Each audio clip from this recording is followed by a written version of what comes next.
the brave, land of the free. Before the Europeans arrived from across the Atlantic Ocean, North America was in fact land of the free. Native Americans were coexisting peacefully, hunting and gathering in order to lead a simple and pleasant lifestyle. However, once the first Europeans set foot upon American soil, everything changed. The settlers arriving in America wanted to separate themselves from the British monarchy and began to establish states and later move westward. Because of the increased attention toward the West, the Native Americans who were settled there at the time were forced out of their homes. Colonists were invading territory that the natives had lived on for hundreds of years. Because of this, many American Indians rebelled against the intruders, fighting for their right to remain on their original land. For the Modoc tribes, the land had a more significant meaning and purpose than it did to the intrusive white settlers. The Modoc, a group of Native American peoples living on the border of Oregon and California, treated the land as sacred, as their life source in a physical and spiritual sense. Not only did the land provide food and shelter, but the Modoc also felt very connected to the earth and believed that it should be respected. Additionally, their ancestors had settled on the same land, and it was important for them to remain on their inherited estates. Settlers from the east disrespected these values, for they found it more important to expand their territory and use it for economic benefits. These clashing positions regarding land led to tensions between the tribes and the white settlers, which initiated the Modoc War on November 29, 1872. This emphasized the violation of the Modocs' fundamental rights to their land, as well as the large responsibility Captain Jack, a Modoc chief, carried in order to keep his people unified within the Modoc boundaries. The Oregon Territory was officially claimed by the United States when the Oregon Treaty with Great Britain came into effect. The purchase of this area led to the expansion of colonial territory surrounding Oregon. Settlers demanded that the Modoc natives be removed from their homes and placed onto Klamath and Yahuskin reservations. Unfortunately, the Modocs' relationship with these two tribes had never been friendly, but in order to preserve peace, the Modoc agreed to relocate to the Klamath Reservation. The Modoc were ill-treated and abused by the Klamath Indians. The Klamath ceaselessly annoyed them with threats and insults. Alfred Meacham. Because of the deterrent relations between the two tribes, the Modoc demanded their own reservation on the Lost River, but their presence unsettled the whites that moved there, and they were pushed to leave once again. Settlers decided they wanted that land worse than the Modocs, and it was all over land anyway. They wanted them out. Oregon Indian superintendent and ally of the Modoc tribespeople, Alfred Meacham persuaded Captain Jack to bring his band back to the reservation at the end of 1869. When they arrived, however, they were continually harassed by the Klamath, so in 1870 they moved south to their Lost River home. Here, the Modoc found a safe haven, a vast lava bed honeycombed with outcroppings, caves, and caverns. In the First Battle of the Stronghold on January 17, 1873, the Americans attempted to dislocate the natives once again, but instead lost 35 of their own soldiers, failing to injure the Modoc people at all.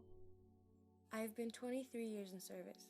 I have never before encountered an enemy, civilized or savage, occupying a position of such great natural strength, exposing nothing but a puff of smoke, and picking off our most advanced soldiers with deadly aim. Lieutenant Colonel Francois. Through Captain Jack's military tactics and organization, the Modoc defeated the Americans and strengthened their position and confidence in the fight to keep the ancestral land that rightfully belonged to them. On November 28, 1872, Major John Green sent in troops from Fort Klamath to force the Modoc people back into the Klamath Reservation. Upon the troops' arrival, Hooker Jim, a leader of one of the three Modoc groups, went east around Tule Lake and killed 14 male settlers in retaliation. He met up with Captain Jack at the lava beds, but Jack, putting his people first, was reluctant to allow him into their refuge because he felt that the men that killed the settlers would endanger the lives of the other Modoc people. Captain Jack and the U.S. generals had met often to discuss the ownership of Native American land around the lake, with Jack consistently demanding for the Modoc groups to have a reservation on the Lost River. 3 times he went, and 3 times he was ignored. And on the 3rd time, he said, I may be an Indian, but I am not a dog, and I will not live with this. And he left. United States President Ulysses S. Grant organized a peace commission in order to determine the fate of the land once and for all. Each side was to come to the meeting unarmed, but Hooker Jim and Scarface Charlie had a different plan. When Captain Jack, the chief, wanted to make peace, Charlie was one of the warriors who taunted him and forced him to continue fighting. Then, he protested against the murder of General Canby and Dr. Thomas, calling it unworthy of the heart of the Modoc. The Wilmar Tribune, August 16, 1922. Jim and Charlie shamed Captain Jack into agreeing to kill the commissioners that came to the meeting on April 11, 1873. Alfred Meacham gave his first-hand experience in his lecture titled The Tragedy of the Lava Beds, relating that, "Before me now stands a man of blood different from my own. He pleads for justice from my government. I see behind him 2 warriors eager to begin a carnival of blood. The chieftain repeats his demands for justice.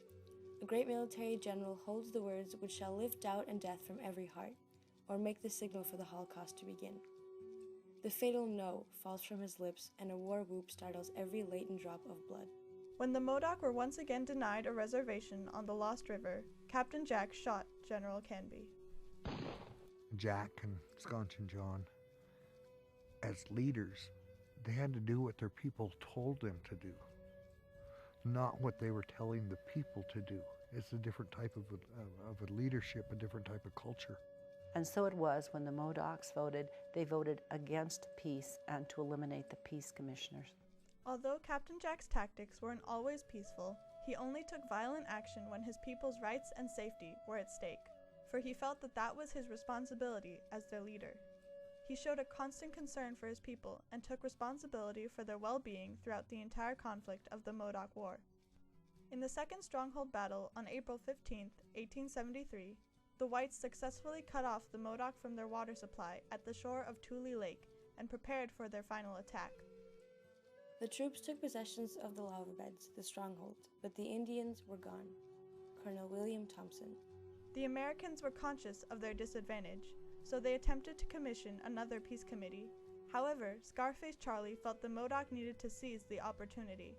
When the whites came, he ordered his men to attack, killing 23 and wounding 18 Americans. The last battle of the Modoc War was the Battle of Dry Lake, where the United States triumphed on May 10th. This signaled the end of the Modoc War. The natives were losing their right to the land for which they had fought so long for. On October 3rd, 1873, Captain Jack, along with 3 other Modoc leaders, were sentenced to be hanged. Before their death, a full trial had taken place. Alfred Meacham recounts the event, saying, "I see the Modoc chieftain in chains, on trial for his life, before a jury in whose selection he had no voice. A jury composed of men educated by the Christian government to the art of war, the practice of whose profession makes them the natural enemies of the Indian, together with a hatred of the Modoc chief, disqualify them for impartial hearing." Jack in the trial constantly testifies that it wasn't, I didn't want to do it, it was the younger men. The younger men are the ones who wanted to keep on fighting. I wanted peace, all I wanted was peace. When they took those 4 Modocs and put them in the scaffolds at Fort Klamath, they made the Klamath people and they made the Modoc people stand and watch as they hung them. Close friend of the Modoc tribes, Alfred Meacham attempts to shed light upon their situation, stating, "I do not belong to that class of white men who believe that the Indian is always blameless.